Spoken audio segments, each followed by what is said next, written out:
All right, ladies and gentlemen, TheMishKing for onGamers have the one, the last Jedi left in our galaxy. He is known by Gnimsh, and he is here today. Hello, Gnimsh. Hi guys, what's up? Yeah, Good to be man. here. Yeah, it's good to have you here, man, and well met. This was supposed to be actually the second episode of Well Met, but due to technical difficulties, this is officially the first debut episode of Well Met. Oh my So, god, yeah, it's the man. first one. Oh, yes, man. So you, sir, are now immortalized in it's a legacy now, man. Like you're a part of this. Um, okay, let's just move along into some questions. Can you introduce yourself to all those people who may not know you and give us a bit of a brief history of Gnimsh?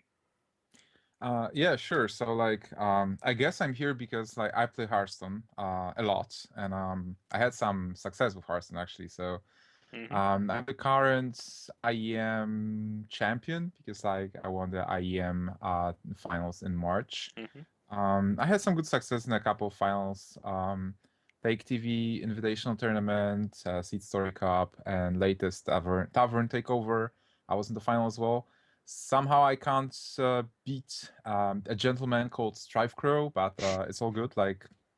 We are half a year, so I still have like 6 months to dominate over him this year, so it's not that bad.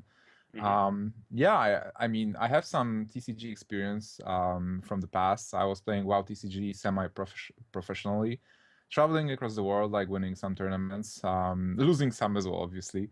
But yeah, it's like Hearthstone is my first esport, and I'm super happy to be here and play Hearthstone and be invited to those interviews as well. Yeah, it's really great to have you here, man. And how did you get into card games and video games in general? So, card games, I mean, well, it's a very good question because both are a bit separate. Mm-hmm. I was into video games from the very start. I think it was 1991 actually when I seen the first computer, and there were some first computer games like Prince of Persia Oh my or God, yeah, that's a man, good like one. Yeah. black and white games or the grayscale, like Hmm. nothing. The color was something. Wow, there are games of color. Really quickly, did you ever play Dangerous Dave? Not that I recall. Oh, okay. I might not recall the name of the game. Maybe I've played it and I didn't realize. Mm-hmm. So it's possible. And card games are a bit connected because at the time when I actually got to card games in 1995, which is what 20 years ago, almost 19 years Yeah. ago. Yeah. So there was this card game on the shelf called Doom Trooper, and me and my brother we heard about the Doom game, which was very popular at the time, Doom the computer game, Yeah. and we thought like, hey, there is a card game based on Doom. That's great. Like we don't have the computer. We didn't have the computer at the time, so we can play it the card game, and that would be great. So we bought Doom Trooper, and apparently Doom Trooper is a totally different IP. Like it's based in the Mutant Chronicles universe. Like there is gore as well as in Doom, but it's most like future corporations, planets, mutants, and stuff. So we really got into the game, and we liked the card game. So we were playing like with different people. Thanks to Doom, it was my first card game, so like it introduced me to the booster packs, like the joy of opening the first pack and getting the card you really want for the fraction you play, or like meeting different people and trading. It was Mm. also very cool. Like kids from the same town. There were stories like, "Oh, that kid from like the north of the town, he has this card that you need for your deck," and I was like, "Oh, okay. How do I contact the guy because I need to trade with him?" So yeah, it was pretty cool. Um, from Doom Trooper, we actually like we played it for I think 2 3 years, and in the middle somewhere we picked up Magic the Gathering, and quickly we really realized that Magic is really more in depth, and like Yeah. people switch to Magic. So I picked up Magic in like the end of 1996, like beginning of 1997 with fifth edition, Hmm. and it was a good ride. Like Magic the Gathering actually got me out of my town, so I was traveling across Poland and playing on the national level. which was pretty cool. Like I was really like growing as a card player and like meeting a lot of people across the land.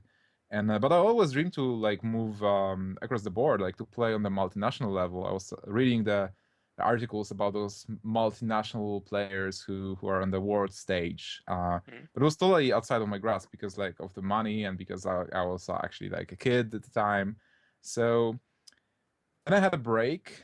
I started studying, and at some point when I finished my studies and started working, and after an MMO period, because like I was playing a lot of MMOs, mhm. I was like, hey, maybe I should like pick up a card game again and get outside sometimes because MMOs were really keeping Yeah. me yeah inside the house. Yep. So I was like, okay, what should I do? Like I love World of Warcraft and I was playing WoW a lot at the time, and but maybe I should get back to Magic. And I was like, I don't know, like Magic is a tough game. Maybe I will play on a casual level. So I got attracted to World of Warcraft card game and I started thinking about casual level. 3 years later, I was playing on the world stage, like Nice. playing on the team world champs and stuff. So it escalated pretty quickly. So yeah, it was Yep. good times. Indeedio. Indeedio. Which card? Okay. On a side note, two things. One, in Magic Sure. the Gathering, what color did you play? Like, was it white, green, black, red, blue? So my first, this is actually a good question as well because in the beginning our group was 5 people, Yep. so we split the colors. It was like we decided that whenever somebody buys a pack, they have to split the cards. Mhm. So you keep the artifacts, you keep the golden cards like multicolor, but you have to give your cards to the other people. And I got blue, and I was really unhappy about it because I wanted to play green because I, Mm. I like big creatures and stuff like eight Yeah. eight for 8 mana. Oh God, the Seemed really, Hydras. yes, it seemed really great. So I was really unhappy with like blue because it had like stupid 1/1 birds with Mm. flying, Yeah. doing nothing, and like cards that counter cards which don't do anything by themselves. Mm. Apparently blue was the strongest color at the time, but I didn't realize it. So yeah, the system failed because some of us were buying like 10, 15 boosters, and Mm. some of us were not buying anything. So we were just like, the Yeah. white player was not buying anything, and we were just delivering cards to him. Like, hey, we bought this month, we bought all those boosters. So here is your share of the white cards. Do you have any for us? No. Oh, okay. Your white cards anyway. So Oh the my system was goodness. faulty. Yeah. Yeah, and I obviously, like as I said, blue first. Then I finally, when we stopped, the system crashed. We started buying cards for ourselves. I went green, and I pretty much stick with green as my main color. Mm. Playing green blue for more control, green red for super aggression. So that's why I also like I'm an aggressive player because Mm. that that were my roots. And green is very aggressive, like Stompy, and red as well. So Yeah, yeah. For anybody that doesn't know what the hell we're talking about, Magic the Gathering has many different colors, and each color has a different sort of play style, and you could also use hybrid colors, as Gnimsh just said. Red, I believe, is like fire-based, if I'm not mistaken, with yes, fire red like is like minions. very cheap spells, cheap Yeah. creatures, a lot of charge, so you can really attack like it's really fast to kill. Mm. A lot of burn spells as well, and so similar to mage a bit. And green is more like mid range, like you have a lot of creatures Yeah. that are very solid for the curve. Like if I would say like which card would be green in Hearthstone, it would be Chillwind Yeti because Yeah. for 4 mana it's a very solid creature without much text. So that would be the green color, Mm. more or less. What was And that mechanic called where you could like circumvent a taunt in Magic and like hit the guy's face? What was it? Charge or was it? Was it? in Magic, Yeah. it was called haste. Trample. No, trample No, as well, oh right? yeah, Yeah, trample. Yeah, yeah, yeah. yeah. That's actually a good example. So like you were for example, I think this mechanic will make it to Hearthstone. So like Mm, seeing the future, the mechanic, the trample works like if I attack you with a 7/7 and you you have a taunt like Ascension, a 3/5, you block my attack, but if my 7/7 has trample, then the amount, the like remaining amount of attack that mm, wasn't blocked gets through the creature. yeah. So it's a very cool mechanic. Like I really Yep. loved it. Yep. I was really surprised that it didn't make it to Hearthstone because there are quite a few taunts and stuff, but you never know in the future. We might see it. All right, getting into some of the Reddit questions. Sure. Zeddies asks, what change do you think would make Paladin a more viable competitive class? So right now Paladin is on the decline, but like some people are trying to build an aggro version. Hmm. So I'm honestly thinking if I can build a Paladin for DreamHack right now because it's always good to be surprising. So maybe Paladin is not that dead. I mean, it's not popular on the ladder, but the Shockadin version that somebody posted on a Hearthstone was really popular, and the aggro version is fine because like it can spawn a lot of creatures and then refill with Divine Favor. Hmm. The control version is pretty much dead right now, but maybe it will be viable in King of the Hill format. So well, I feel like it's balanced. I wouldn't change that much if because the balance in Hearthstone is pretty delicate, and Hmm. it's mostly about the meta game. Like if people feel like Paladin is not the most popular choice, like they have they don't have to pick it, but like I've seen a couple of players actually got to the legend rank with Paladin Hmm. itself, and it was causing a lot of problems to me personally because I was leveling with Handlock, and there was this player Escilux on the EU server, and he was doing really good. Like he owned me 3-0, I think, with his aggro Paladin, and got legend, and then he was playing at legend as well. He has like a golden Paladin, golden Uther because he Oh, won wow. 500 games with Paladin deck. Yeah. Damn. So you think that it'll be like if you want to play Paladin right now, it's like you mainly have to choose the aggro deck. Otherwise, the control deck is very difficult to actually execute with the current meta of Miracle Rogues and Handlocks, of course. Well, it's always a choice of what you counter, what is a good matchup, what is a bad matchup. Mm. Because I believe that you can build a healadin, so a paladin that heals a lot, and you can out heal Miracle Rogue. So they will try to kill you, but you will have enough heals to for them to just like go to fatigue. But obviously, this Okay. kind of deck is not that much fun to play for most Yeah. people. Like Yeah. It's a very like late game deck, like out surviving. So, exactly. speaking of the aggro deck, Tim Nujir 955 asks if you have tried the aggro pala deck that is making the rounds. Is it a real counter versus the current kings of the meta, Miracle Rogue and Handlock? So, So I tried it. I tried the Agro Paladin and I liked it, but I think it lacked something. So I feel like when I play Miracle Rogue, I really feel like I'm playing my game. I mean, the deck is super strong. It works really well. It's not clunky, and it's very versatile. So I can play anything, and I still always have a strategy in mind. So that's Miracle Rogue. And with Paladin, I felt like it's very narrow with regards to strategy. It's like a one-way deck. You want to kill your opponent only with the minions, mm, and it's kind of clunky because there's not really a lot of drawing effects. Like you really depend on Divine Favor. yeah. Divine Favor depends on your opponent's cards in hand, so it's it's a good deck. You can definitely play it. Mm, It's surprising. It can be very good. It can be bursty, and but it's not like at the top deck because it's a bit clunky, as I said, and there are some dependencies. But it's fine against Miracle Rogue and fine against Handlock. But against Handlock, you have to play it really smart. You can't rush. Like yep. at some point, you have to feel the point where you can't attack because there will be molten giants and you don't have enough mana to maybe execute the equality consecration combo. Mm. So you have to stall at some point and like draw cards and yeah, play differently. Would you say that the best way of playing against a handlock is to try and like fill the board and then eventually just use divine favor when the handlock has a lot of cards in his hand just to replenish your own and just hope that you have enough to kill the giants? I feel that you have to find the balance between cards in hand Mm. and the board because if you fill the board too much, he will just destroy everything. So Mm. I will probably keep the balance between like having something on board, killing what he has on board Mm. because you can sometimes you can trade really well with the blasting and like divine fervor minions. Just kill their Twilight Drake, kill the first Twilight Drake. Why not?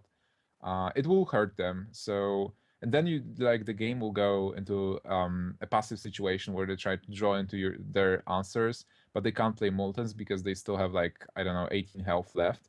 Mm-hmm. And you're trying to get the combos and get many cards, and then like you need to kill them within the 2 turns. Like first deal a lot of attack, deal a lot of damage so that they play the Moltens, and then you remove the Moltens and finish them off.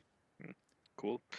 Moving on, Icy Defeat says, what's more important, good deck building or good understanding of the game? He acknowledges that both are important, but he's just asking which of the two holds more water. That's a very good question because I always acknowledge that both are really important, but which one is more important probably depends on the player. But my Mm-hmm. answer would be like it really depends on the time, because if the meta game stabilizes like right now, so we know all the cards. The core set is live for a couple of months. We had a recent change with Unleash the Hounds, but mostly like everything's known. Then the players who have the good mechanical skills and they practice a lot, they understand the meta, they are not that creative with deck building. Mm-hmm. Those players will have an edge because they polish their game, and they will have an edge at the end of the season where we Yep. have like courses and stuff. But when we have new cards released, which will happen with next Ramas and then like expansions in the future, the creative players will have an edge because they will be the first to figure the good decks. They will be Mm-hmm. the first to like build them and bring them to the tournaments. So it's always like a balance between those skill. I mean, uh, because I'm looking personally. I don't want to be arrogant, but when I was playing World of Warcraft, I was looking at the World Champion title, Yep. and I was always trying to see like what are the qualities of the World Champion. Like, when are you ready to become the World Champion so that people can say, "Hey, he deserved it. He is the World Champion right now. He's the best." So the thing is, like, you have to be an all-around player. Like, you can't be lacking in any of the areas. Like, you have to be, um, well, decent deck builder for sure. Like, you don't have to be the best innovator ever, but you have to be a good deck builder at least, or maybe like be in a group with a great deck builder so that you can share his genius with regards to the deck. Yep. But personally, you really have to have the mechanical skills to get yourself to win the tournament or like and win the tournaments. So yeah, it's a tricky thing because as I said, like maybe the deck builder skills and can be borrowed from different players. Yep. People get in groups, but when you're sitting there in front of me, like in the final or like top four, whatever, nobody can help you. Like you are on your Yeah. own. You have to win by your own skills only. Yeah. And of course RNG. Like there's a little bit. I'm not saying the whole obviously the whole game won't be decided, but there's always that little bit of RNG factor if you get the right card in your hand and it's checkmate. Yes, I agree. Yeah. Like RNG is a vast topic. I don't know if you want me to jump on it, but I Yeah, can. go ahead, man. Go ham. Like if Okay, so yeah. RNG in card games. It's like the RNG is a friend and an enemy of every professional player Yep. in card games because you have to understand RNG and you have to limit it as much as possible. Mhm. So if you want to win a tournament, if you want to become a world champion, you have to limit the RNG, and you limit the RNG through the deck choice. Because like if you have the good deck that's good for the meta game, you win versus most of the decks. That's the one thing you can limit the RNG because you won't have this deck versus deck RNG. You fought this through. Then your skills and experience, so that the deck is not enough. You have to be really comfy with the matchups. Mhm. Will be skilled as well to know all the game mechanics and like make proper decisions, the best decisions actually. And then like being prepared, being skilled, experienced, and there is always luck. So if you are having like if you're really well prepared and you have really good decks, you put yourself in a favorable position so that luck won't affect you that much. And Yep. it will be there. It will be there. Yeah. Like some percentage of luck, that it's always there. But you're trying to limit the amount of luck that can influence your tournament win. Yeah. Yeah. And the thing in card game is like some players will really limit the amount of luck that's there, but they can get really unlucky, and it will balance them a bit. And some players who are a bit worse can be really lucky and come on top. It will be very close, but Mhm. like if you're looking at the top 16, well, not any particular top 16 in Hearthstone, but like looking back at top 16s in World of Warcraft, there is always the top 16 is not always all the pro players. There are always some people who got there, and at the end of the day, they say, "Hey, I got to top 16 of the World Champs, and this is my first tournament ever. I just qualified So, from or Gnimsh, like what do second you tournament. I just qualified and I played, and I got really lucky and I got there." And it's fine because in card games you have this well amount of luck that's possible, and like every player that actually started playing can get there if they got lucky, but like still at the end of the day 70-80% of the players who get the top spots are the pro players. Oh yeah, definitely, definitely. I mean, that's quite evident. Like we've seen, and even at the recent DreamHack Bucharest, like the guys which like, I'm sorry, uh, it was bad luck. It was bad luck. But yeah, we did see that there wasn't any like amateurs at the end. They were all like the best players. Um, and yeah, yeah, it's good stuff. I'm so sorry. Uh, It happens, like yeah, it's a just single elimination. yeah. That's the thing also. Like going into another quick question, do you think that the tournament format needs to change in Hearthstone, especially when it comes to a big tournament like DreamHack? So normally, because the normal win rate of a pro player is around 70%. Yep. So well, he loses 30% of his games Mm, or her games, so it's a lot. So to overcome this win percentage is it's best to have a format where the pro players can play well as many matches as possible, yep.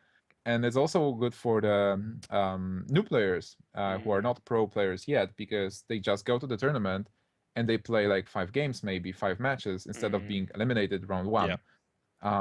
So double elimination as just give me a second. We'll change one thing. Okay, so double elimination gives you a chance to lose one game and still be playing. But I really enjoy the format which is called Swiss, and Yeah. we've seen Yeah. Swiss. Yeah, we've seen Swiss in China versus Europe. Everybody played 6 rounds. Whatever happened, like if you were losing or if you were winning, you still played 6 matches. The problem is that the games were best of one. So like Mm, the ideal format would be to play Swiss best of five, I guess. oh wow. That would be best. But this Yeah. is like time constraints, Mm, and well, if a tournament is live, the machines like iPads for all the players playing all this time, it's a lot. So mm, maybe a group stage with a couple of rounds, and people who get out of the group stage, they play whatever kind of tournament.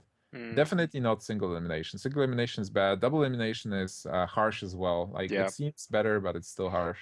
Do you think like having just best of threes till like the final or semifinal might be like another avenue to check out? Well, personally, I think like the better option will be actually to play best of one and have a Swiss with more rounds, Yeah. because best of three in Hearthstone is kind of it's a bit flawed. I mean, it's not that bad, but that's still in best of three.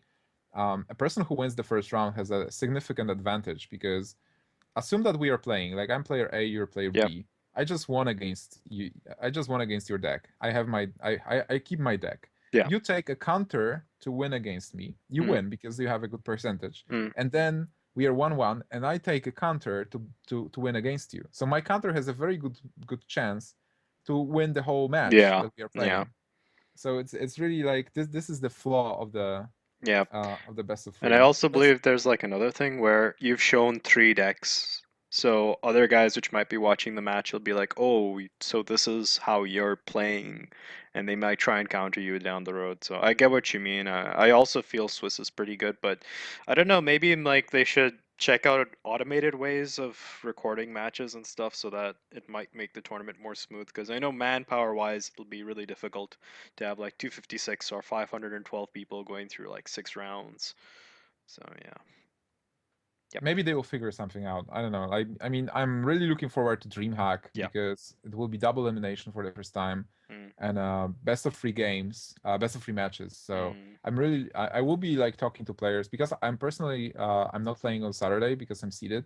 yep. So I will be doing a lot of research on Saturday, talking to players. Do they enjoy it? Like, what would they change, and Mm. how do they feel about the format? So I'm really hoping to get a lot of feedback out of this tournament. All right.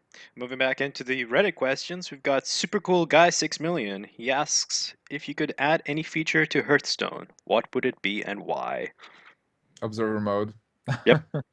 There you have Yeah, it, Super Guy, Super Cool Guy 6 million. yeah, Um, I'm sure he means like other than the observer mode because that's like I believe already confirmed, if I'm not mistaken, from Blizzard's side. yeah. They are working on it. Like this is the priority. Mm, It will really help Blizzard, and it will help the tournament organizers as well. mm, So allow me to think for a moment. What would I add? Oh, I will definitely want to expand on the mechanics a bit, like mm. have graveyard, be able to like view the cards that I actually discarded or Yes, destroyed. yes, that's also a nice thing. Yeah, I agree Yeah. with you. Especially in observer mode, like stuff like that should be added. Just Oh to yeah, yeah. definitely. Yeah. Can you discuss the? Oh, this is the question like which had many different parts. It's second part of the question. Can you discuss the importance of a comprehensive rule book heading into BlizzCon? So also a very good question because in the normal card games you always have a comprehensive rulebook and frequently asked questions about the cards to just determine like when the players go to the tournament so that they can review it and they can be sure how the cards work. Like Hmm. if we have double Sylvanas on the board, which Sylvanas will take which first, and stuff like that. I mean, this most of the mechanics in Hearthstone are known, and there was like I think on iHeartFeed there was a post explaining most of the mechanics, how Yep. do they work, and but there's a you put yourself like me myself. I was many times I was in a situation where I was like wondering, okay, if I do this in this order, what will actually happen? And you really don't want to put yourself in the situation like if you're playing for $100,000 Yeah. against like Strife Crow like in a big tournament. So The final uh, boss. yeah, the final boss. So I feel like it will be good to have it. Like I'm not sure if Blizzard will be able to put it live before BlizzCon, but Yep. and it kind of increases the skill cap because if there is no comprehensive rulebook, like people have to test it themselves Yep. and it's kind of like being more prepared than other players for the tournament. Yeah. But in the end, I feel like it's needed. Yep, I agree with you. And next question is hashtag Deeperino asks, who is your favorite Hearthstone personality and what makes them memorable over or like or interesting to you? Um, no favorites. There's Okay, just so so many actually in Hearthstone. I'm really glad that there's just so many positive, good guys on the scene right now. I Yeah, agree. I yeah, mean, Hearthstone is a great game because you always like as an esport, you always have time to approach your viewers mm, and comment on what you're doing because you're not focused that much on the macros and like clicking and stuff. yeah, So yeah. the Hearthstone guys always can approach the players and they have great community interaction. So Hmm. obviously there are the guys who really shine. Like right now we have like Trump, Mas, Reynad. They are really like colorful colorful Yeah, people. yeah. But personally I think like if I want to chill and have fun I mostly tune in to watch Forsen Yep. because it's kind of more like it's the streamer and it's the community. So Forsen has this kind of a bandits brotherhood defias brotherhood community with the trolls in his chat, like him having the troll music all the time, kind of like ACOP had in the past as well. So I don't know, maybe I got used to this kind of climate, but and atmosphere. But yeah, I mean, I would pick Forsen for now, but it might change. Yeah. All right. Next question from hashtag Deeperino again. We do have, do you feel you're getting rather old for the game? He goes in to bring up Call of Duty as an example, saying how 25 years is the peak, and asks if the same thing applies to a game like Hearthstone. Okay, so can I give an example of Doyle Brunson? Sure. Go ahead, man. It's all good. I'm not sure how old Doyle Brunson is. He's a professional poker player. Is he like 80 or something? I don't know. He's It's like like there's already like got like all the life support system on the side while he's playing. He's actually pretty lively, and he's still winning events. So Nice. I believe that I still have like 50 years of good games, Nice. hopefully. Yeah, but it's a very good topic because Hearthstone is a bit different than other games and Yep. other esports. Because really, you don't need mechanical skills. What you need Mm. is experience and a good memory and like Mm. well, your head just working correctly. Yep. And those things are don't age that fast as like mechanical Yep. movements. So before, like in WoW TCG and like Magic the Gathering, there were many people who were well older with a lot of experience and they did good. And so I personally I believe that Hearthstone is actually a perfect game because it expands the scope of the players that can play esports. And in those tournaments, you will probably see like older people and also like the younger people. Yep. So the community is a bit different. Like in the card games as well. Like my friend was, for example, the local. I was playing some local tournaments, and my friend was playing with his son. Like he was attending the tournament, and his son was attending the tournament as well, and they could have fun like as a father and a son and playing the same game and being competitive and they both were competitive so it's actually a pretty good medium going in the future. Also for the tournament organizers, like most of the games, they share the players Yep. because players can play, for example, Dota, but then they like move to League of Legends, Yeah. and mostly it's the same target group.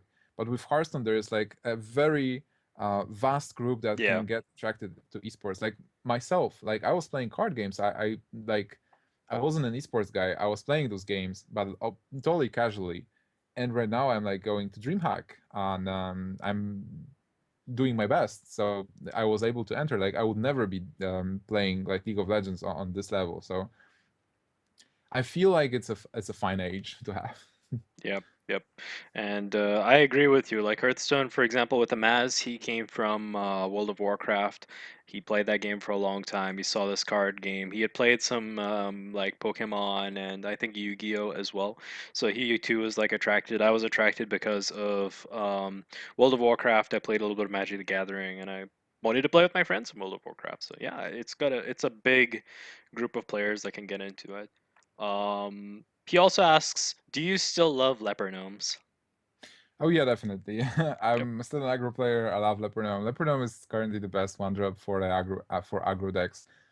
Well, Argent Squire is kind of on par. Abusive Surgeon is also good, but Leopardome is still like, yeah, 2-1, 2 damage, Death Rattle. And he has a Death Rattle effect, so he will be so Yep. good with like the new cards. Oh yes, especially the one which like buffs itself, the Undertaker, I think it's called. Yeah, Which, yeah, yeah. oh my goodness.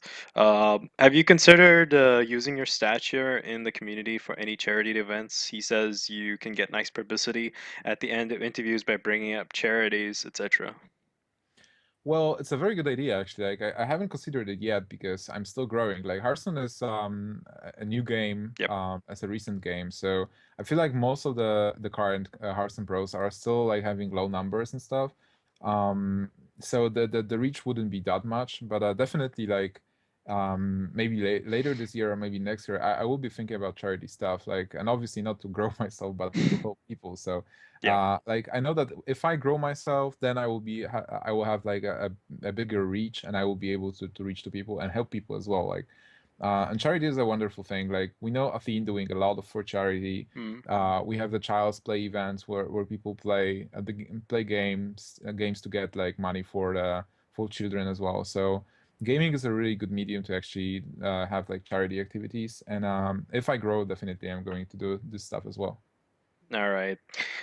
What mechanic? Wait, one sec. What do you feel are some of the most powerful techs players can make to combat Zoo and Miracle? The best decks to counter Zoo, right? And Miracle. Yeah. Um, then the aggro Paladin is quite good, actually. Mhm. We've mentioned it before. Yep. So aggro Paladin is good versus Zoo, I feel, and against Miracle is a race, but it's still a decent matchup. Yep. So that's one.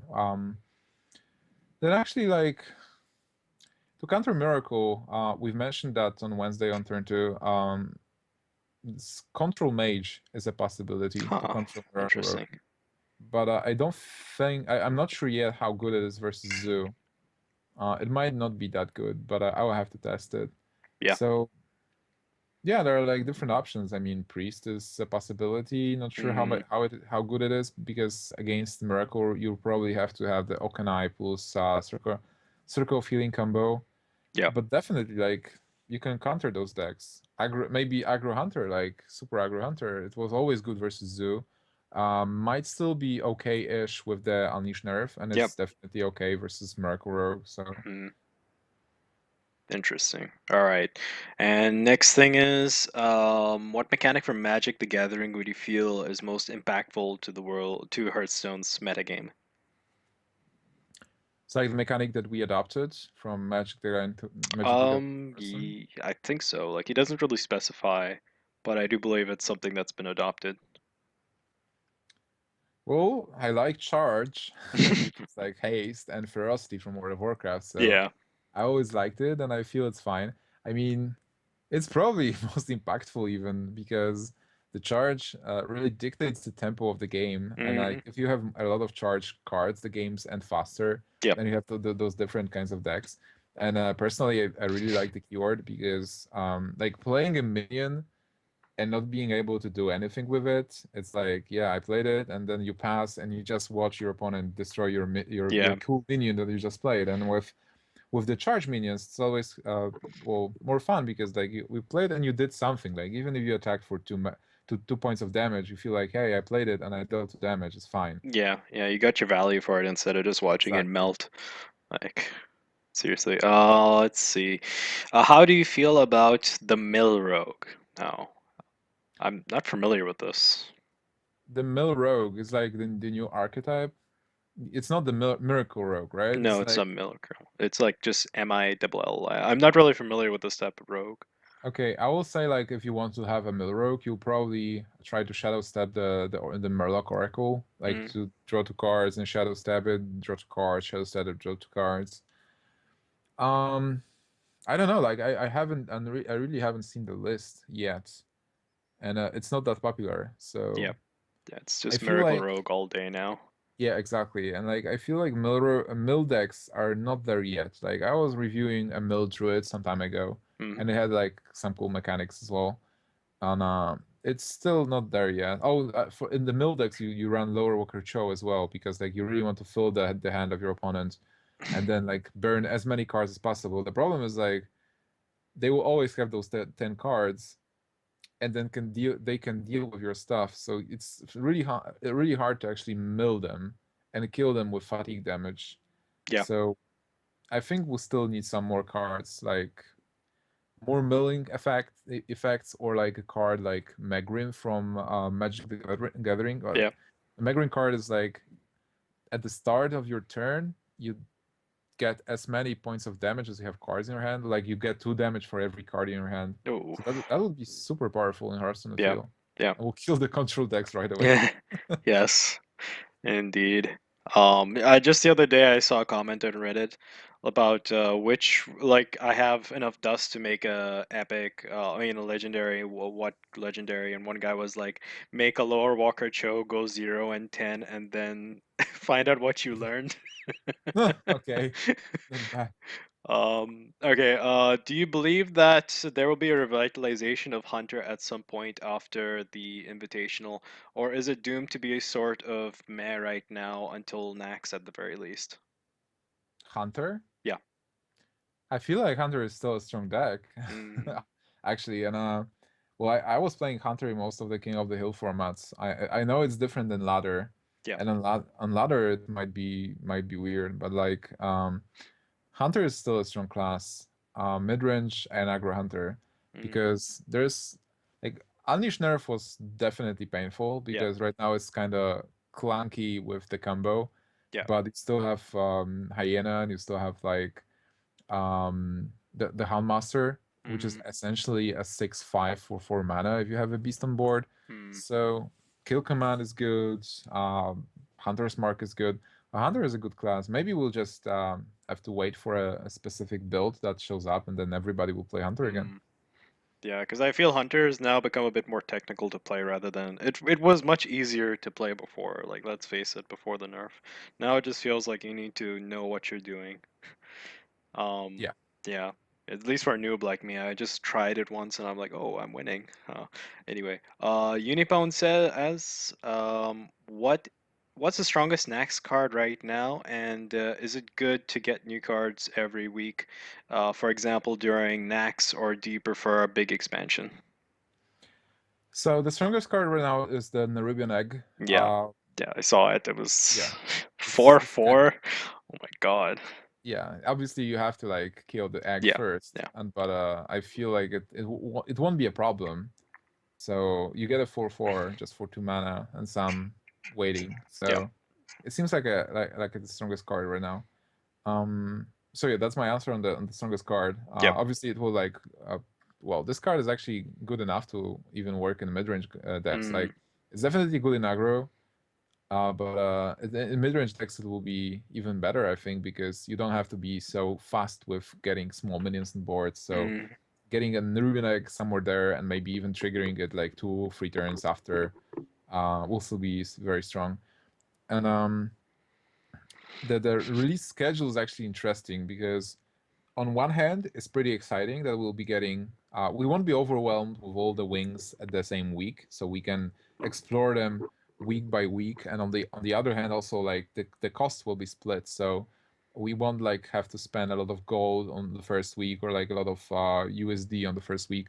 We'll be able to like take our time, test the first wing, decide if we want to buy the second one, and then like get there one by one. yep. But constructed wise, it will be pretty weird because well, some of the classes will get the cards earlier, so Yeah. there will be like a week of druid using new cards, and then there will be a week of like priest using new cards and Mhm. stuff. So I feel like the ladder will be kind of damaged.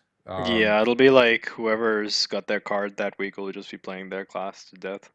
Yeah, and I feel Mm, like if we happen to have like a big tournament in the middle of the expansion mm, release, the organizers will have to ban new cards for the tournament and yeah, play with, yeah, with the old sets. So that will be kind of weird for the competitive aspect, but like for the casual, I think it's great because we really like get new cards every week, and it can take our time with the achievements and like defeating a wing after wing.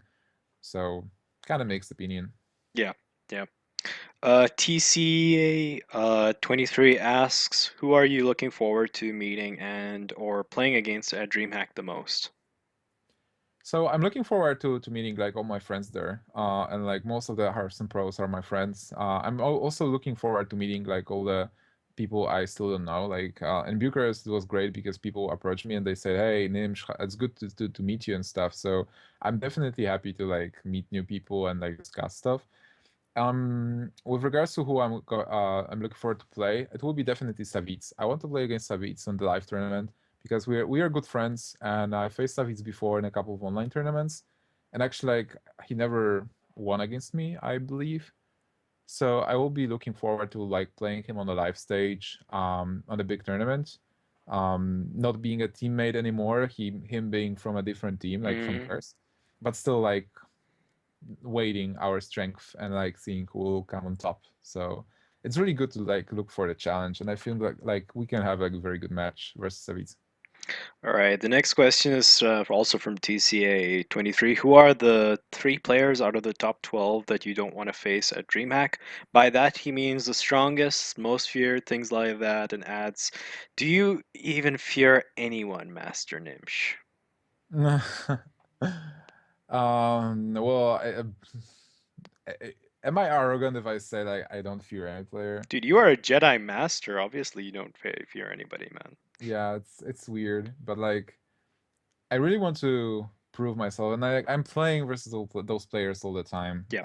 Honestly, like the top pro players are mostly my friends Mm, and or people I actually know, and we test stuff, we play, we discuss stuff. So I feel like most of them are my friends. mm, And my attitude toward the game is like I want to challenge myself, so I don't want to avoid danger. So I'd like, well, I don't have a preference. I mean, I would love to play against Savitz, and if I want to play against Savitz, who most of the people fear, like it will be hard to say like, hey, I don't want to play against like Thais or like Dark Onyx because mm, I'd love to play against them. As well, I'd love to have like revenge on RDU from Romania because he won against me on DreamHack round one. Mm, So it would be great to actually play against him again. yeah, Uh, it's so I all guess good, that's man. it. Yep, yep. Or maybe you'll face the final boss in the end rounds, Strife Grow. Unfortunately, Strifecro is not going. Oh, okay. I'd love to, but Yeah. yeah, Strifecro is actually flying to China tomorrow for Oh, two okay. weeks. All So right. yeah. Guruchev asks, "What are your predictions to the meta game on on the coming patch, the next Remus patch? When you are on tilt," he also adds, "do you often relax to calm your nerves? Do you and also do you think that Priest deck will see pro play in the near future and be a competitive meta deck?" Okay, so three questions. Yep, yep, it's a First, combo breaker. next Ramos metagame will be as the Wings release. So we'll see what's released in a Spider's Quarter, Mm, and then the metagame will change because of that. And yep, whatever is released in the Spider's Quarter, we'll see a lot of play. yep, From one hand, because people will want to try new cards. From the other, because like people will be really finding like new combos and stuff. yeah, And before like metagame stabilizes, we'll have another week. So again, like new cards, new combinations and stuff at a new situation, and another week and another week. Like after 5 weeks of next Ramas, we'll have I think about 2 weeks of disorder, and mm, people again trying everything. yeah. Then the meta will stabilize, and people will start building counters. So Mm, yeah, more or less. all right. The second question was about. Like when you're on tilt, how do you like relax and calm your nerves?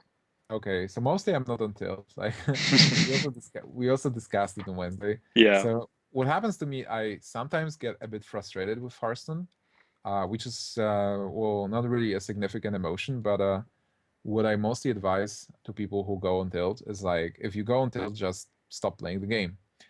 Take a break, like drink some water, go outside, look at the stars, whatever.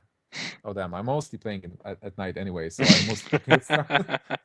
There's no sun. So yeah, well, you mostly like definitely just don't want to look at the sun. Like that's not yeah, definitely healthy. don't look at the sun. Like look at the stars. So mostly you take a break if you're on tilt, and sometimes if I get frustrated with the decks on the ladder because I'm not moving forward, I'm getting back to a Murloc aggro. So I mostly because I don't always have Murloc aggro on my list. I just like delete a random deck and then just type Murloc, build a Murloc deck quickly, Mm. and play Murloc deck to relax. And like if I get on a 3-0 streak, I relax a bit and like get back to the normal decks. Yep. And the final question is, do you think that any priest deck will see play in the near future and become a competitive meta deck? Definitely. I mean, Yep. like Blizzard. The thing about the meta game in Hearthstone and in other card games is that it has like waves. So some of the decks are more popular, some of the decks are less popular. We had an era of the Hunter that was really like strong. We have an era of the Zoo Warlocks.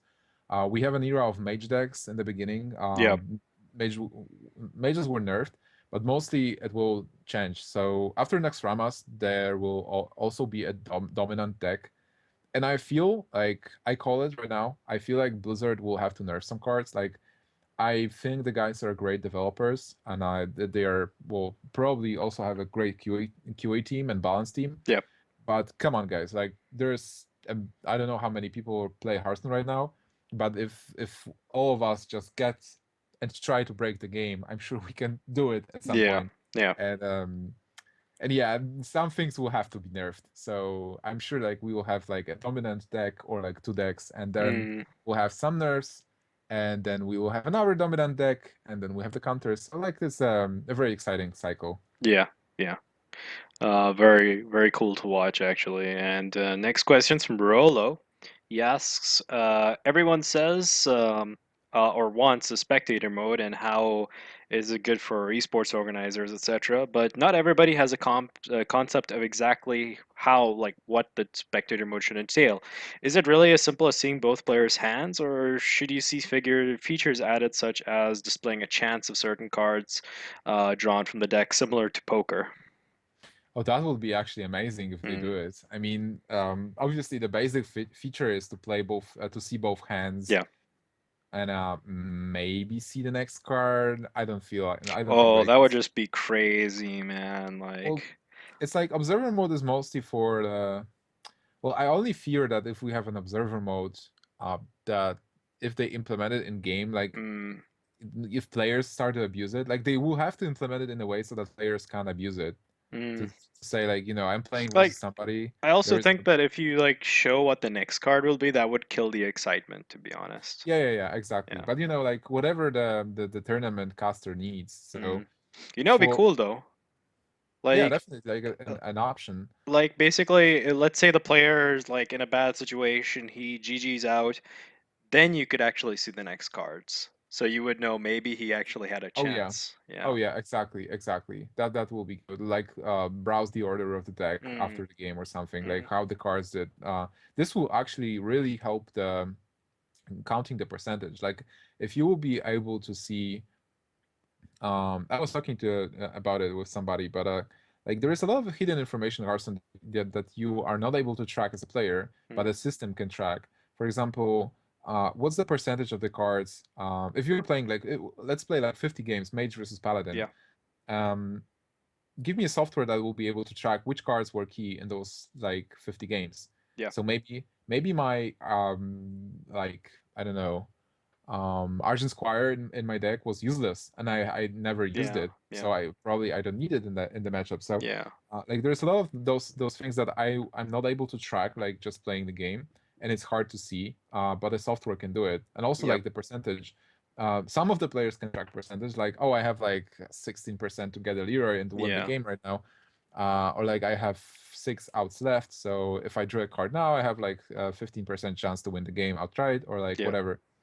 So like I'm personally doing that, the counting, but when I'm casting, it's hard to keep track of all the Yeah. things Exactly. Yeah. because yeah, exactly. You just have to like look at both players and do a lot of counting there. So if observer mode is able to, well, it will be hard to actually count the actual odds. Like for example, your opponent has 4 health left, and you have 15 cards left in your deck, and you have 6 outs because you will have to mark the outs somehow.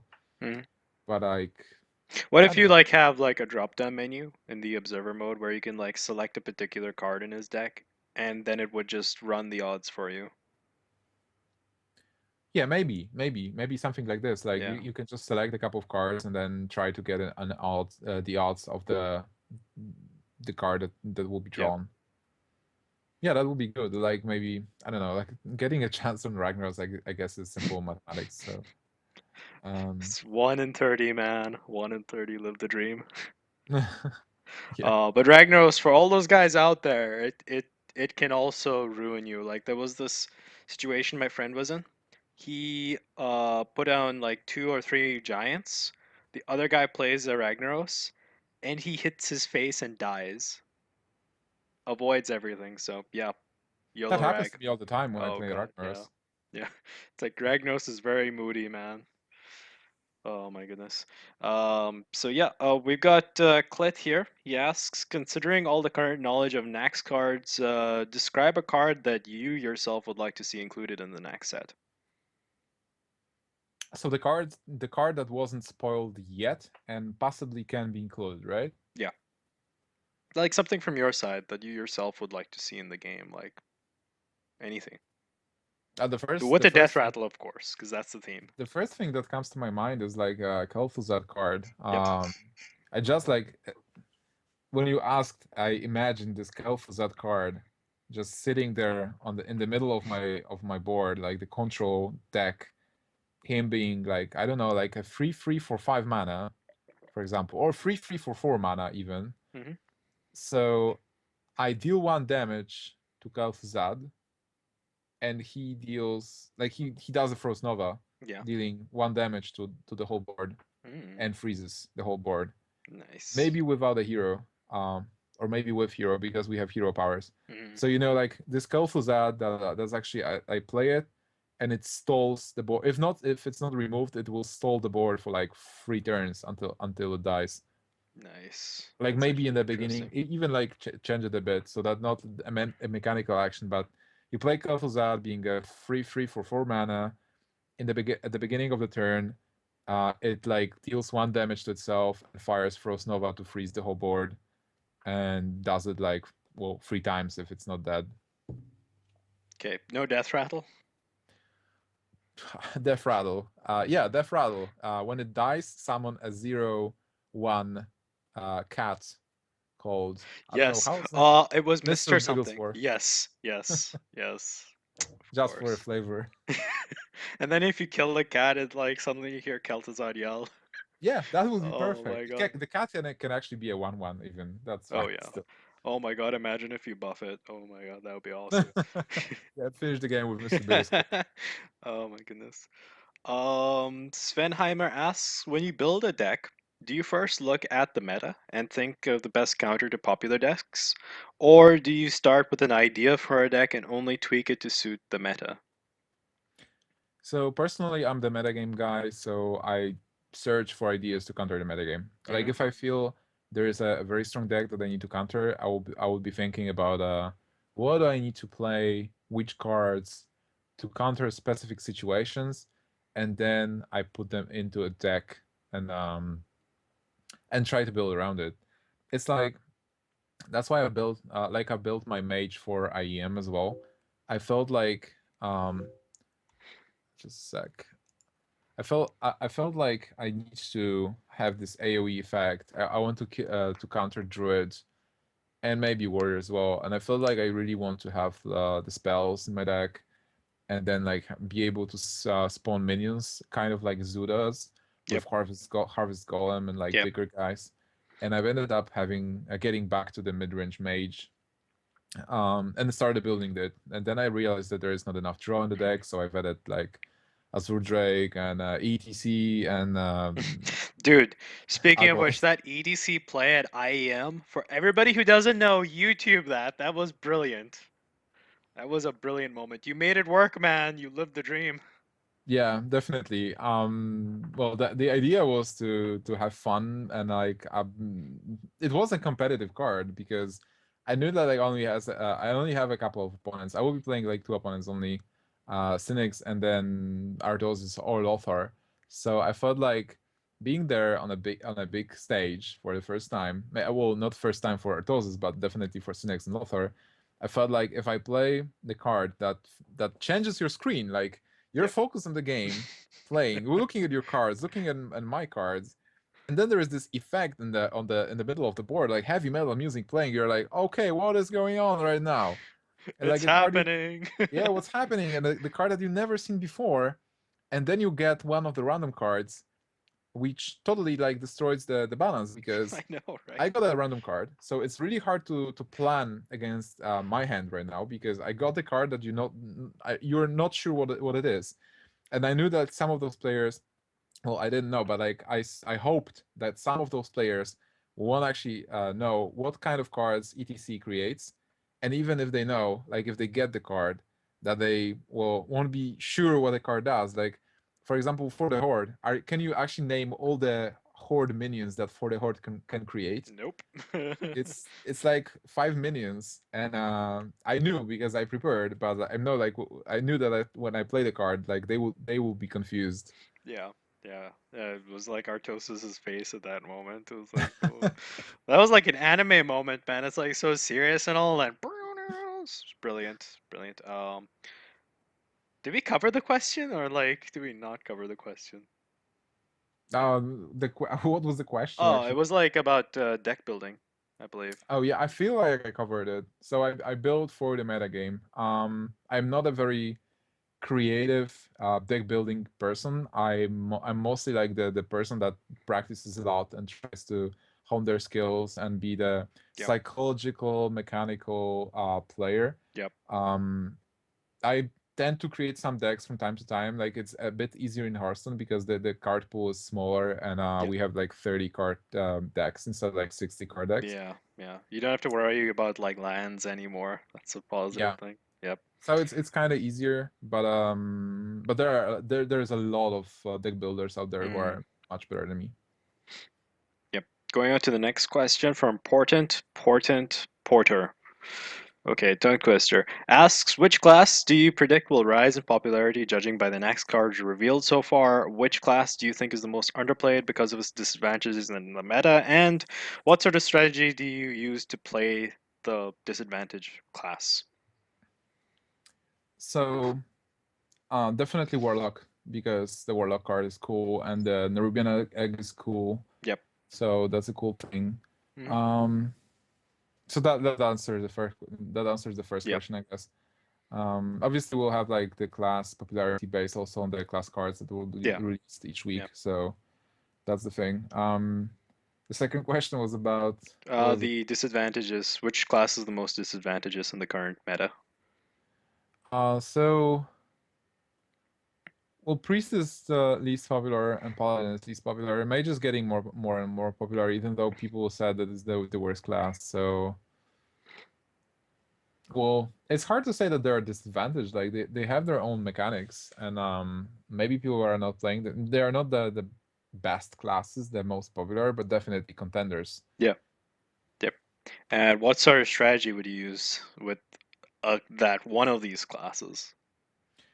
So the main strategy is to counter something. Like with the paladin, if you can counter two top decks out of like four top decks, you're Yep. a contender and you can play Mm, uh, that class. So try not to be if you really are like a paladin player and you really want to play paladin right now, try not to build a cool all around good paladin deck, but just try to be specific to counter certain matchups, and then you'll be like winning most of the games if you win versus the popular decks, because if you face them, you'll win against them, and you will have to throw some of the games like, hey, I face mage, so I'm dead. Sometimes that happens. GG. Yeah, GG. But if I face Miracle Rogue, I'm like, yeah, okay, let's do it. Mm, So that will be the strategy. all right. Not good at lying. Okay, apparently Pinocchio wanted to ask you a question. Asks, what is your most memorable win at a tournament or on ladder? So one of the recent ones was at the Take TV League tournament where I'm playing a Miracle versus Miracle Rogue game. And my opponent played Questing Adventurer, and then he played something and started playing spells. So I was like, questing adventurer is kind of good. I couldn't remove it. I couldn't remove it because it was stealthed. Yep. So it's kind of good. Like if you play questing adventurer, you do something and you stealth it with conceal. Mm, So it's like already a 5/5 or something. And then you like start doing miracles next turn. mm, So it's like even bigger. yeah. And yeah, he actually like missed lethal, and Oh, he attacked me for I think 23. I had like 24 health, and I felt like, hey, it's not that bad. And yeah. he attacked me for 23. So I was like, oh my god, this is so close. And then he's like, mistakes were made. Apparently, he had like preparation still in hand. Didn't have like Oh, follow up, but he attacked first. Then realized that, oh, I could just cast it and win. yeah. So that was pretty good. And then on my turn, I was like, I had to deal 17 points of damage, and I only had Azure Drake, I think. And I was like, damn, how do I deal 17 damage? And then I started counted again, and realized that my Blade Flurry will deal 2 points of damage because Nice. of the Azure Drake that's Yeah. on board. And somehow I had exact lethal, so I killed him. Oh, So that was a pretty intense game. But like overall, one of the most memorable games would be the epic brawl versus Cynics, where he had the game, he had like all the giants and stuff, and I just played a single Defender of Argus that does nothing, then cast brawl, and the Defender of Argus survives. what are the odds? What are the I don't odds? know, like it was Oh my pretty god. good. Oh my god. That is Oh, there amazing. was actually like one more memorable Mhm. game from the Tavern Takeover finals. So I'm playing versus Strife Crow. It's like the second game. He won the first one, and it's the second one. He's playing Druid. I'm playing Warlock, Handlock. Yep. So he has 18 life, and I have empty board. He has like some minions on board as well, and my hand is Faceless Manip, Faceless Manipulator, Power Overwhelming, so like kind of a combo with Leroy, but there is no Leroy. And I have double Molten Giants and double Soulfire. So my only way to win is to clear his board and draw top deck Leroy next turn to deal like 20. And also he can't play a taunt and he can't play he can't heal. So Okay. what I do is like I'll still fire one of the minions and I discard Molten Giant. And the casters, Admirable, and the other caster are like, "Oh my god, he is so unlucky," and I'm like, "Okay, that's good." And I also fire destroy his other minion, and I discard another Molten Giant instead of Oh, parts of the combo. So right now my hand is only like Faceless Manipulator and Power Overwhelming, and I'm like, okay, if I top deck Leroy and I win, like, yeah. but the odds of getting like first Soulfire into Molten, Soulfire into Molten are pretty low. And then there is Strive Cross turn, and he doesn't have a taunt, he doesn't heal, so he's like at 18. Pretty secure because I just like randomly casted Yeah. two Soulfires. And out of 15 cards left, or like something like that, I top deck Leroy and win. Oh my god. You top deck Leroy faceless and then just keep hitting his face? Yeah, like Oh, Leroy power, that's 10 damage, yeah. manipulate, that's another 10, and just attack for 20. Ooh. That was pretty sick. Oh my goodness. That's crazy, man. Um, Evol Energy asks, what are your thoughts on the possibility of a 2v2 mode, and what kind of features do you think could be incorporated to make it possible? I feel it's a fantastic idea. I mean, in Warcraft TCG and both in Magic, there's like two-headed ogre and two-headed giant formats, Mm, and it's always a lot of fun because it makes you think differently about the cards. Like you have your hand and you think like, hey, maybe I can heal my opponent, my like friend's minion, or maybe I can kill which card do I kill right now, or if I clear the board, I clear the board of four players at the same time. So the format actually makes for different deck building. Like you have to think around different strategies, different decks. So it makes different classes viable. So I really love it, and I feel like it wouldn't be that hard to do because it's only about the board. Like if you make the board, the cards may be a bit smaller, mm, because you don't have to like the interface for the cards that you hold in your hand can still be the same, and the yeah. mana crystals.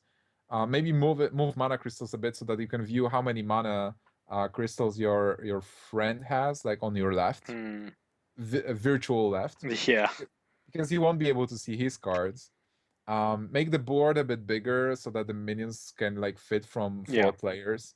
And I feel like it might be a very good and fun format actually, because we are playing online and like if somebody disconnects, they will reconnect anyway. Yeah. So it might be a very good like thing to do for the PvP aspect of the game. Yeah. I also think it could work with iPads because you could just like swipe to the left or to the right to see your opponent's cards and their mana. So Oh it, yeah, yeah. yeah, That's also very good. yeah. And Yeah, go ahead.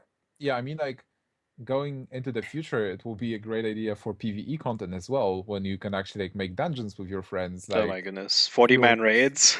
Yeah, exactly. 5 man, that would be perfect. Like Oh, that'd be five awesome. man dungeons for like the yeah, it would be very cool as well. Yeah, and each guy would have their own deck. Like you'd obviously have to have a warrior, control warrior, just to, like try and tank damage, and like other guys, and that would be really cool and interesting down the line.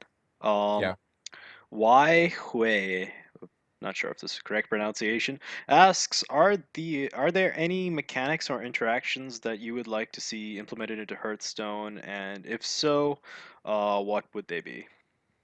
So definitely, as mentioned before, your discarded pile. I'd Mm, love to have interactions with that. Like, first viewing it as the first step, and then like having mechanics that are able to like get the cards from your graveyard, get the cards from your opponent's graveyard. I'm sure we'll see it at some point. yeah, yeah, that was Like, like Black could do that in Magic Gathering, right? yeah, like there was a deck called Reanimator. So the idea was to discard, like drop from your hand the big cards, like maybe Deathwing, and then there were cards that got the dead like creatures from the discard pile into the game.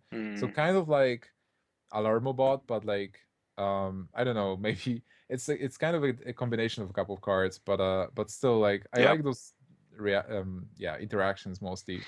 Or my one of my all-time favorite decks from World of Warcraft. Um, it was like a minion for free mana. It was a free minion, a spider. But if you had certain types of cards in your graveyard, then it was a 6/6. You had to have like a spell, a minion, and an artifact. So like maybe it will be cool. Like you have a weapon, you have a minion, and you have a spell in your graveyard, and then this is bigger. So those kinds of interactions. All right, cool. X Momentum asks, if you're worried about Blizzard's strategy for card releases, it has been almost a year into the game, and we are about to have our first expansion. The meta has shifted constantly over a series of buffs, and but nothing can compare to the change to come in Nax. Well, I feel like Blizzard took its time with the release of the game because it's the core set, Yeah, and it's like they didn't have a budget at the time. I mean, right now Hearthstone is really flourishing. They have an iPad version, and they had a lot to do outside of the just design area for the cards because they had to develop the system, like to test all the bugs. Like Hearthstone is not only a card game. Hearthstone is a computer game, so you had the bugs, the glitches. We had dancing minions. All those things like take the budget, that take manpower as well. yeah, So that's why I'd say Blizzard took their time with the core set and balancing the core set and like getting the game to work properly. But I feel like when they stabilized right now, they have a really polished product. They released it on iPad. They're working on Android version as well. So and they are having like an influx of money because a lot of people are getting into the game. The game yeah, is getting more and more popular. So I know that they're recruiting a lot of people to join Team Five, which is working on the game. So I feel like they will have a schedule for the card releases because, well, in the future they only need to release the cards, like yeah, the new cards. But with Nextramas, they are releasing new mechanics again, like a new mode, so they need some programming again. But like I hope that in the future they will release some real sets. Like, well, releasing a set is not it shouldn't be that time consuming from the programming perspective because you just need to release new cards. So design wise, like, or get more space in the collection for the players, maybe like design some new kinds of dust. But it shouldn't take as much time like as developing the whole game, like the client and like testing and stuff. So yeah. And also, they don't have to actually print cards or anything, so there's no like supply chain management in that end. Yeah, exactly. yeah. Okay, moving on. Venomize Gaming asks that if you were asked by Blizzard to make one change to the game, whether it be a card, a hero, UI, a feature, that would improve the game, what change would that be and why? Hmm. I love the game as it is right now.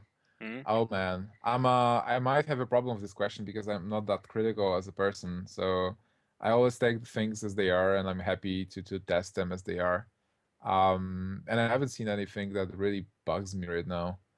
I'm really happy with the new ladder and the new rank system Hmm. because it's very competitive and like gives you a lot of reward for your effort. So thinking about observer mode, what else? Oh my god, yes, I know. I would increase the friend list cap Ah, because it's okay. super annoying. Yeah. The cap right now is 99 friends. Yeah. So like when somebody wants to, I'm capped. So if somebody wants to add me as a friend on EU, I don't even see a notification. Like I don't even know that they are trying to invite me.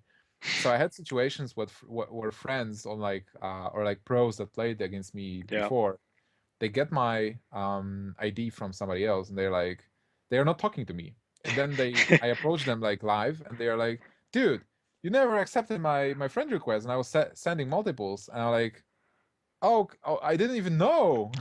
They're like, Wow. "Do you have a problem with me?" And I'm like, "I didn't even know, man. I didn't even know." So Oh my god. That is that's very definitely awkward also, like I gotta say. It's like, yeah. yeah, Blizzard, please fix. Um Right are now, I'm actually deleting my best friends from my friend list oh because I know that I can contact them via Facebook or like oh via yeah, Skype, yeah. and I have to add those people that I can only contact for Hearthstone. Mm. So Mm, indeed. You know what I'd like to see to the game? Like an Tell me. Oculus Rift version in the future where you could actually see, like, if you're playing versus a thrall, you could actually see him sitting across, and you could actually look to your left and see other people just playing random games. That would be pretty sweet. I feel like you really want to see Jaina and Valira actually. Oh yes, and of course Sylvanas is walking around randomly. Yep, definitely want to see that. Ecop says, "Dear Gnimsh, I finally have 1600 dust. Which legendary should he craft first?" I think this was the Lore Walker Cho one. Probably, yeah. Yep. But like to give an honest answer, because a lot of people ask this Yeah. question, Yeah. the first legendary I would craft being a new player would be Leroy. Oh, okay. Definitely Leroy. Like a lot of decks are just using Leroy, and like this is the most common legendary, I'd say, like the most popular right now. Mm, mm. It's a really good legendary. Jaso Hall asks, "Do you feel that the recent financial issues of ESGN in any way damages Hearthstone in the future of esports?" I also ask you your view on ESGN once we're done with the Reddit questions, of course. Okay, so I don't feel like it damages the Hearthstone in the future. I mean, definitely like the fact that they are having problems limits the potential, because I really loved the fight nights. I loved what they did with the Wisp power and all the stuff they Mm, did. So I'd really well like to see it being continued, and like fight night being continued, because it was a really good show, and it gave a lot of visibility for different teams like mm, mm. Clarity Gaming and Mana Grind, and like Doggy House as well, and Liquid Value, which is actually non-existent anymore. But yeah, it was good entertainment and a very high level. So the fact that they are closing, and they are closing the studio because the company is still there, Yeah, it's kind of sad. So I really hope that they'll figure all the things out, like pay their employees, pay the yeah, prices, and just continue being awesome, because like they really put a lot of work. Like I know a lot of people working there because I've been there like yeah, 3 times, and all the people were great on all the levels, like management, like all the normal guys, like operators and stuff. So I made friends there, and I'm really sad that they are in a difficult situation right now. yeah, yep. So fingers crossed that they can like manage and then get back on track. All right. Polite asks, "Why no Hellfires in your handlock deck?" I actually added one right now, testing one. So the original idea with Hellfires, and I've used the deck with Hellfires for a couple of tournaments before, is I really wanted to, with Miracle Rogue, I really wanted to limit all the cards that deal damage to me. So Shadow Flame was enough at some points, and I didn't like run Hellfires, and I've also cut I think I also cut something else that actually deals damage to myself. So like because there are no Hellfire. Oh, I'm not running Alexstrasza and Jaraxxus. So like you really have to manage health smartly, because you don't have those mechanisms to get the health back. And I'm also running only one Siphon Soul, which means like there's not many healing effects, because there's like two Farseers and one Siphon Soul. So Hellfire pretty early is dangerous. But with the increase of Shaman decks, I think like Hellfire is getting back in my deck, Yep. and right now I'm testing one. Two might be too much, but you never know. Like you just have to play decks, and Yeah. that's mostly it about Hellfires. All right. If you yourself could be made into a Hearthstone card, be it a minion, spell, secret, or legendary, what would it be and what would it do? That one's for me. Okay, so I would copy a card from WoW TCG actually. I would be a 2/1 for 1 mana, like Leper Gnome, but with a Okay. different ability or like effect. So when I would die and go into the graveyard, like discard pile, then the hero will get a static attack, one static attack for the rest of the game. So if you're lucky and get double Gnimsh card and play it like on the first turn, then till the end of the game you will have like two static attack on your hero, Wow. which is a lot of damage, and it's not overpowered because you may not draw me at some Yep. point. So. Yep. This is true. And you can't like draw a ooze or anything or a Harrison Jones. You just have to deal with it. That's Yeah, pretty cool. but Yep. the card is like the card would be pretty annoying because it will be even good to use faceless manipulator on Mm, it, like because then you'll get a static attack to the rest of the game, and maybe you can get like to free static attack on your hero. yeah, And if you use a weapon, then you can, like dealing 6 damage with Fury Warwick's. It's not bad. yeah, yeah. All right. Now, the very final question, of course, this is about ESGN again. This is a bit more in depth. It's about, we've had a lot of rumors going on about the situation inside of ESGN, the build-up.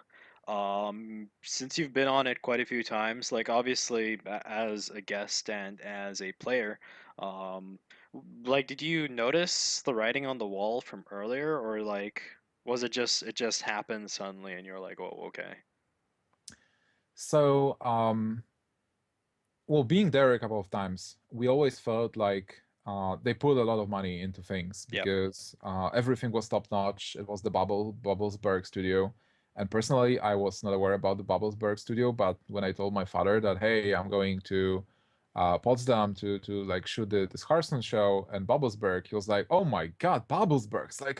It's like the European Hollywood, and I was like, yeah, really? Like, is it that famous? And I yeah, was really shocked because they had everything top notch, and like um, people were very very happy about stuff. So the first time, everything was great, and we had like big expectations about the show. And then the show was released, and it had good numbers for a Twitch show, but for the amount of investment that we've seen in the company and the level of work they put into the show, it seemed pretty small. yeah. So when we went there for the second time, we were asking like people, "Hey guys, like, are we happy with the numbers?" And everybody was like, "Yeah, the numbers are good. We like had like 50K people, and we're kind of doubtful because, well,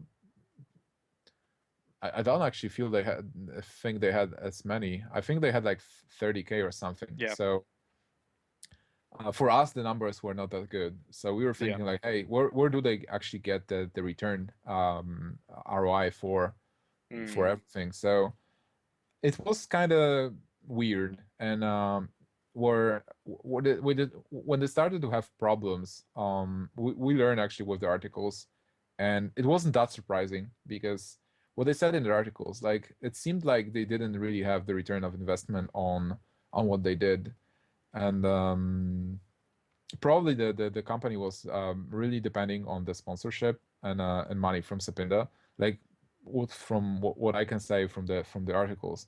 But like it's kind of sad because I don't know what could be fixed, or is this like who is to blame? But it's better not to like throw stones right now, probably. yeah, yeah, Um, and it's just a sad situation, and I really hope that it can be fixed and they can get them back on, because I really hope that this Hearthstone League that was announced and then cancelled will actually happen in the future, because it was really amazing. And yeah, just wishing good luck to all the people that yeah. actually were there and are in a bad situation. But I hope that everything will end up in a good way.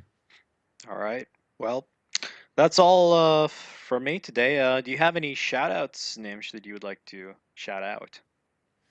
Oh yeah, definitely. I mean, shout out to onGamers for having Mm, me. yay. So that's the main thing. Shout out to you for being an awesome man, awesome guy, and like being my producer right now. And shout out to Doggy House, my team. Shout out to Strife my Nemesis, who is not on Doggy House, but he's playing with us as well as a freelance, I guess, helping us. Shout out to iHeartView.com, and if you want to follow me, like you can follow me on Twitter. My Twitter is Gnimsh TV. Yep. You can also follow me on YouTube and Facebook. I think YouTube is Gnimsh TV and Facebook is Gnimsh TV as well. All right. So What's your definitely. Twitch? Is it also Nimsh TV? My Twitch is Gnimsh and my Azubu is Gnimsh. So you can Ah, okay. follow me there as well. Yes. Do check it out, guys. And I shall I let the cat out of the bag about the WoW thing which you got. Like, Oh yeah, I mean, like I just got invited to the alpha mm, for Warlords of Draenor, so I probably will try to stream it a bit, or if not, I'm not streaming it, I'll try to do some content that I will publish on YouTube. I will yep. definitely give you my opinion about the game. Like I'm diehard World of Warcraft player. Like I'm mostly into the lore and quests. I did some raiding, I did some PvP Mm. on the arenas. So like all around gamer.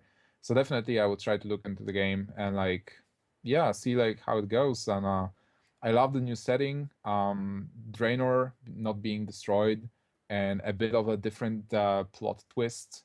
The Great Horde, like all the orc heroes from the past, and Draenei being a bit different because Yeah. they were really destroyed in the original Mm. plot line. So I'm really curious to see like where the plot will lead us in this another dimension Mm. with Indeed. Garrosh doing weird stuff. Yeah, Derek. What is, he's always doing weird stuff. I mean, he had tentacles by the end of Mists of Pandaria, so it's pretty weird. Do let me know if you do get to play any events, because I heard that the cities, like whether you're Alliance or Horde, you have to actually capture them, or there's actually a big event. So it's pretty cool, and you could check this all out at his Azubu. So That's right.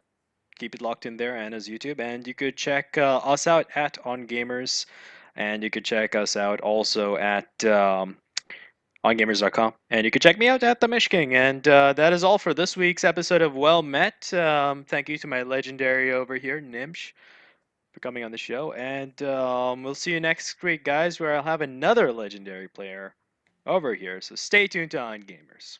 Take care, Well everybody. met. Well met.